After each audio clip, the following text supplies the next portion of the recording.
যেসব নারীকে আমি গোপনে ভালোবেসেছি তাদের সঙ্গে আমার কখনো বিচ্ছেদ ঘটেনি। পক্ষান্তরে আমার প্রকাশিত প্রেমসমূহ পূর্ণ হয়েছে বেদনায়, বিচ্ছেদে। তাই মনে করি প্রকাশিত প্রেমের তুলনায় অপ্রকাশিত গোপন প্রেমই ভালো। যাকে ভালোবাসতে ইচ্ছে করবে তাকে আমি গোপনে ভালোবাসবো। যাকে ভালোবাসি তাকে কখনো তা জানতে দেব না। আমার প্রেম প্রত্যাখ্যান করার কোনো সুযোগই সে পাবে না।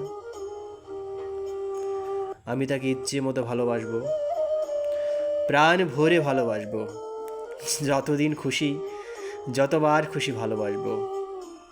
এই সিদ্ধান্ত গ্রহণের পর থেকে আমি ভালো আছি। শুধু ভালো নয়, খুব ভালো আছি। প্রেম নিয়ে আমার সকল উদ্বেগ ও উৎকণ্ঠার অবসান হয়েছে। প্রিয় নারীদের ভালোবেসে আমি এখন পরম স্বস্তিতে আছি।